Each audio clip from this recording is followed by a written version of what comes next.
y avait Fred qui marquait le rythme, le tempo de manière un petit peu forte, avec beaucoup de force. Il est viril. Hein. Faut arrêter le soda. Hein. Oui, c'est ça, il va arrêter le soda. Allez, la suite de notre page culturelle avec Fred, avec Laura et avec Patrice. Et on commence avec vous, Frédéric. Oui. Dans quelques jours en France, 14 juillet, évidemment, c'est la fête nationale. Mais les Américains ont... Vous faites comment, vous, la fête nationale? Ah bien.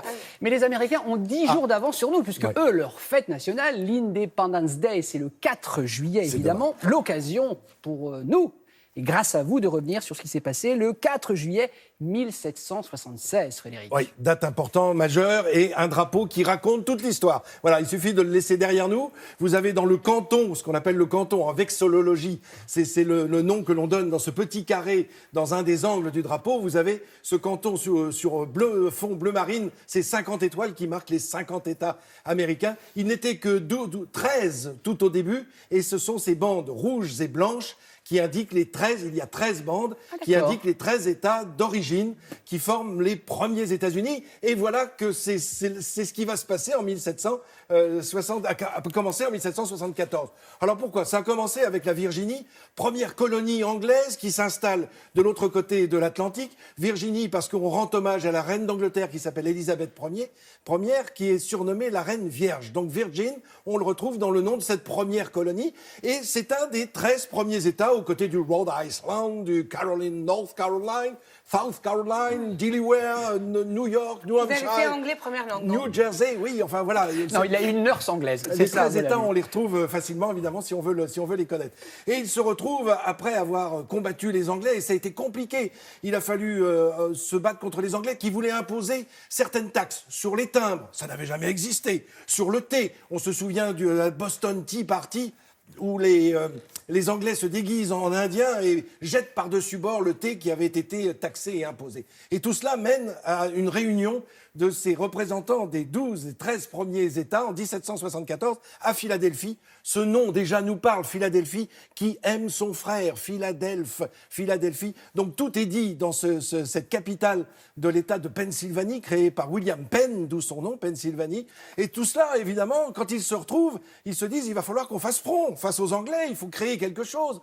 Et on va attendre 2 ans. Et cette image que vous voyez là derrière moi, c'est une image historique, 1776, ce 4 juillet, on signe ce texte qui a été pondu, imaginé, créé par Thomas Jefferson, qui deviendra président des États-Unis après George Washington.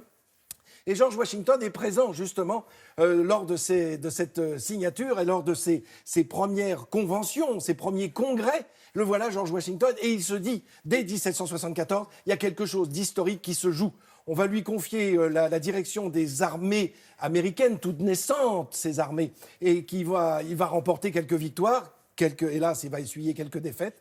Et finalement, on va obtenir ce texte. Ce texte qui est le texte original, absolument incroyable, puisque c'est tous les hommes naissent libres et égaux en droit. C'est pratiquement ce que nous mettrons. Oui, c'est ça, hein. Alors, j'ai un petit peu modifié, mais on peut retrouver le texte facilement. Et c'est exactement ce que nous pondrons, nous, en 1789, pour les droits de l'homme.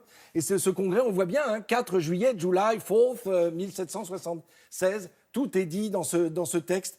Et évidemment, c'est la naissance des États-Unis. Donc, ce 4 juillet reste la date de l'indépendance.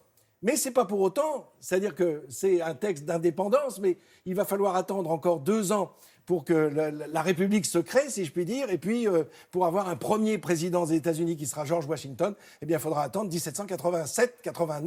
Donc, vous voyez, on est à peu près dans les mêmes dates que notre propre révolution. Tout le monde s'inspire, et c'est vrai que ce qui explique pourquoi le fameux monsieur de Lafayette, le marquis de Lafayette, a décidé dès 1777 de mettre son argent dans la balance, d'affréter un navire et de partir avec quelques soldats pour soutenir George Washington. Et on sait la suite, il va faire 2 allers-retours, il ne sera pas soutenu par Louis XVI. Et cet homme, Lafayette, va être fêté demain matin. Figurez-vous qu'il est enterré à Paris, au cimetière Picpus. Et tous les 4 juillet matin, de toutes les années, depuis qu'il est enterré à Picpus, les Américains viennent hisser le drapeau sur sa tombe et déposer des fleurs. On se souvient du 4 juillet 1917, où Lafayette, nous voici, c'est ce qu'avait dit le bras droit de Pershing, qui s'appelait Stratton, et qui s'était installé devant la tombe de Lafayette en disant « Voilà, nous vous rendons ce que vous nous avez offert ». C'était le 4 juillet 1917, et depuis tous les ans, au cimetière de Picpus, on rend hommage à cet homme. Donc voilà, demain, ça sera la fête nationale. Vous l'avez vu avec des images de feux d'artifice, comme chez nous. Oui, des feux d'artifice aussi. Et vous remarquerez, les couleurs du drapeau sont les mêmes chez eux et chez nous. Un jour, je vous raconterai pourquoi. Je vous écouterai des heures. Malheureusement, on n'a pas le temps, mais c'est absolument passionnant. Merci beaucoup, Fred.